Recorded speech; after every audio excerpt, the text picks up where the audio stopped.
कि ये तो दुष्ट है, ये ब्रह्म हत्या वगैरह से भी डरेगा नहीं, ये तो सीधे ही फांसी का आर्डर कर देगा, चढ़ाओ फांसी पे संडामर्क को। डर गए बेचारे, थर थर कांपने लगे। गुरुपुत्र उवाच न मत प्रणीतम न पर प्रणीतम सुतो बदत्येष तवेन्द्र शत्रो नैसर्ग कीयम मतिरस्य राजन नियच्छ मन्युम कददास्ममान। न मैंने पढ़ाया न किसी दूसरे ने पढ़ाया, इसकी तो जन्मजात बुद्धि ही ऐसी है, इसलिए आप व्यर्थ में हमें दोष न दीजिए। षंडामर्क की बात सुनकर हिरण्यकशिपु बोला, तो क्या ये प्रहलाद पेट से पढ़ के आया है? षंडामर्क बोले, दूसरा कोई पेट से पढ़ के आवे ना आवे, पर ये तो पेट से ही पढ़ के आया है। हमें तो लगता है महाराज पेट से ही पढ़ा है। झूठ बोलते हो? अब तो महाराज ये कांप रहे थे ऐसे ऐसे।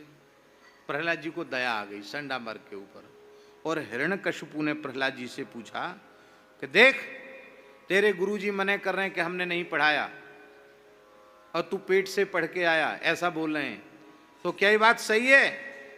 यदि तेरी यह विद्या गुरुमुखी नहीं है तो ये मनमुखी बात कहां से सिखाया? सच्ची बात बता। प्रहलाद जी बोले, अब हम कह रहे हैं ना प्रहलाद जी को उपदेश में क्रम है। पहले कहा घर छोड़ के जंगल में चला जाए, फिर नवदा भक्ति करें, फिर अंत में कह रहे हैं भक्ति प्राप्त होगी कैसे। बहुत प्यारी बात। ऐसा बढ़िया श्लोक है कि चाहे जितनी बार गाएं मन में संतोष ही नहीं होता। मतिर न कृष्णे परतः स्वतो वा मिथो विपद्येत गृहव्रतानां अदान्त गोभिर् विशतां तमिश्रं पुनः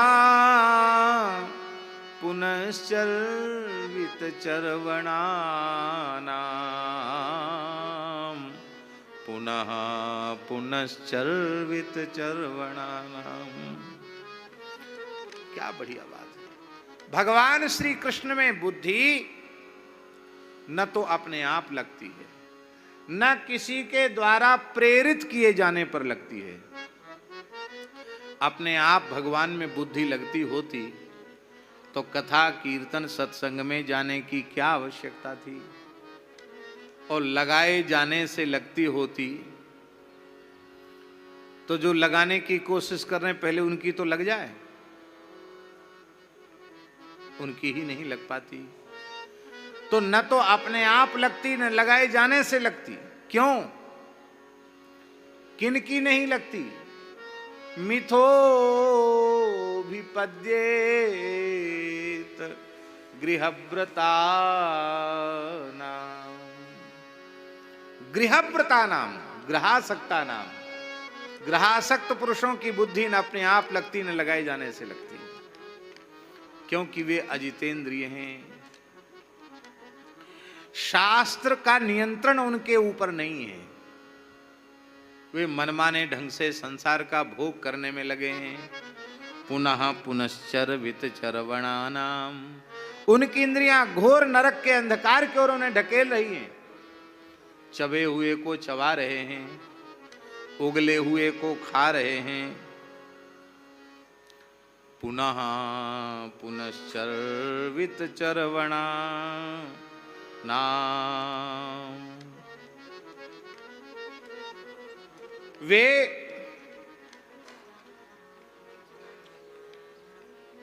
बाह्य विषयों को देखते हैं, उसी को जीवन का लक्ष्य समझ लेते हैं,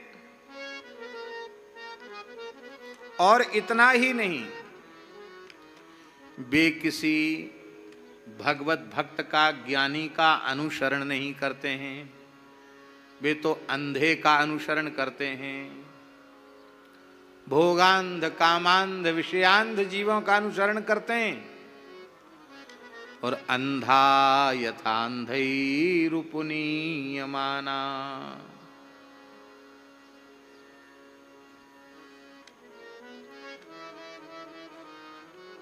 एक आंख वाला हो और 1 लाख 1 करोड़ और इससे ज्यादा अंधे एक साथ होवें और एक आंख वाले के पीछे चलें, एक के ऊपर एक कंधे पे हाथ धर के चलें, तो कोई गड्ढे में गिरेगा? कोई नहीं गिरेगा। और 1 लाख आंख वाले हों, एक अंधे के पीछे चलें तो सब के सब गड्ढे में गिर जाएंगे।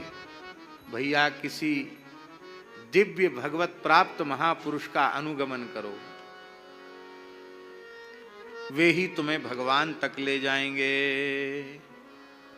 और देखो पिताजी, नैषाम मतिस्तावदुरुक्रमांग्रिम स्पृशत्यनर्थापगमो यदर्थः महीयशां पादरजो विषेकम निष्किंचनानां न वृणीत यावत्।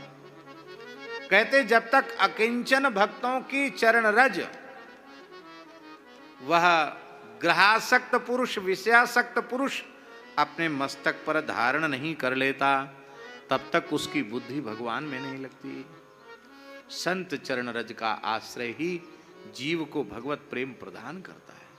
बहुत ध्यान से सुने, केवल रज धारण करने की बात नहीं है, रज के जैसे अपने अहम शून्य होकर उनके चरणों के आश्रित हो जाना, ये बात। नित्य वैष्णव लोग जो मस्तक पर तिलक धारण करते हैं वो क्या है? रज ही तो है, भक्त। गोपी चंदन है तो वो क्या है? भक्त चरण रज है। चित्रकूट की रज है तो भी भक्त चरण रज है। ब्रजरज है वो भी भक्त चरण रज है। ये इसी भाव से रज से तिलक किया जाता है। ऊर्ध्वपुंड्र यहाँ जड़खोर गोधाम में ब्रजरज और गोपी चंदन से मिश्रित और पंचगव्य का भी प्रयोग उसमें होता है। ऐसा पवित्र गोरज चंदन यहाँ मिलता है, गोपी चंदन के आधार पर बनाया हुआ। एक सज्जन तो बोल रहे थे, कई सज्जनों ने हमको कहा, बोले महाराज जी मैं और कोई चंदन लगा लेता हूँ तो माला फेरने में मन नहीं लगता, और मैं आपके जड़खोर गोधाम का गोरज चंदन लगाते हमारा माला फेरने में मन लगने लग जाता। मैंने बहुत अच्छी बात है। मैंने कहा दूसरा लगाते ही क्यों हो? बोले ये खत्म हो जाता। मैंने ज़्यादा मंगा के रख लो। बोलो वृंदावन बिहारी, ये है गोरज है, भक्त चरण रज है, इसीलिए कि हमारी बुद्धि भगवान में लग जाए। प्रहलाद जी को ऊपर अब तो क्रोध किया उसने, गोद से पटक दिया और मारने का बहुत उपाय किया। दिग्गजैर दंड सूकैश्च अभिचाराव पातनई मायावी सन्निरोधैश्च गर्दानैर भोजनई। गजेंद्रों के पैरों के नीचे कुचलवाया, सांपों से डसवाया, तंत्र मंत्र मारण मोहन आदि का प्रयोग भी प्रहलाद जी के ऊपर कराया। कुछ नहीं बिगड़ा प्रहलाद जी का। गर्दानई जहर दिया, भूखा प्यासा रखा, हिमालय में दबा दिया, बर्फ में दबा दिया प्रहलाद जी को, हिमालय में अग्नि में जला दिया, पानी में डुबा दिया, पर्वतों से दबा दिया, लेकिन प्रहलाद जी का कुछ नहीं बिगड़ा। अंत में संडामर्क ने कहा कि हम कुछ दिन और ले जाते हैं, कुछ दिन और पढ़ाते हैं, शायद ठीक ठाक हो जाए। अब की बार प्रहलाद जी पढ़ने आए तो सब बालकों को अपने जैसा बना दिया, भक्ति का उपदेश करके सबको अपने जैसा बना। बड़ा सुंदर उपदेश है। उपदेश आपने अनेकों बार सुना होगा। एक बात कह देते हैं प्रहलाद जी के उपदेश की। प्रहलाद जी ने कहा, हे मेरे प्यारे मित्रों, तुम अच्छी प्रकार से समझ लो।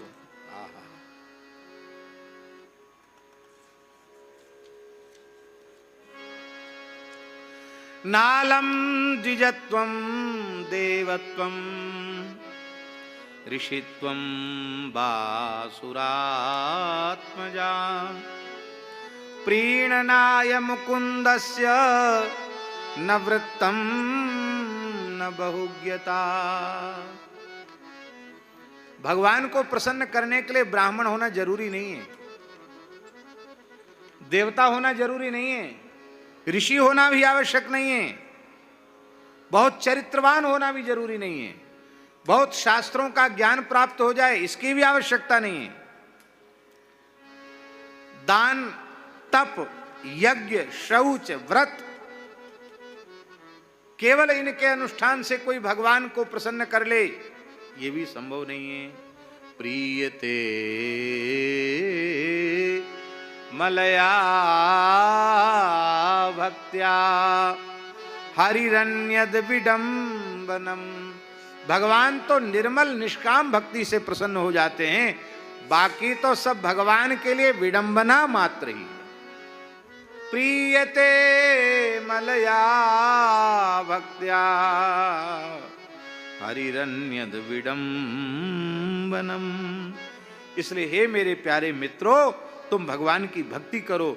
और भगवान की भक्ति क्या है? आत्मौपम्येन सर्वत्र सर्वभूतान भूतात्मनीश्वरे। आत्मवत सभी प्राणियों में भगवान का दर्शन करना, इसी का नाम भक्ति है। दैत्य, यक्ष, राक्षस, स्त्रियां, शूद्र, ब्रजऊ कषाह, ब्रजवासी भी नाम ले रहे हैं प्रहलाद जी। ये खगा, मृगा, पशु पक्षी भी, पाप जीवा, पाप करने वाले जीव, ये भी सब अच्युततांगता भगवत भाव को प्राप्त हो गए। इसलिए हे मेरे प्यारे मित्रों,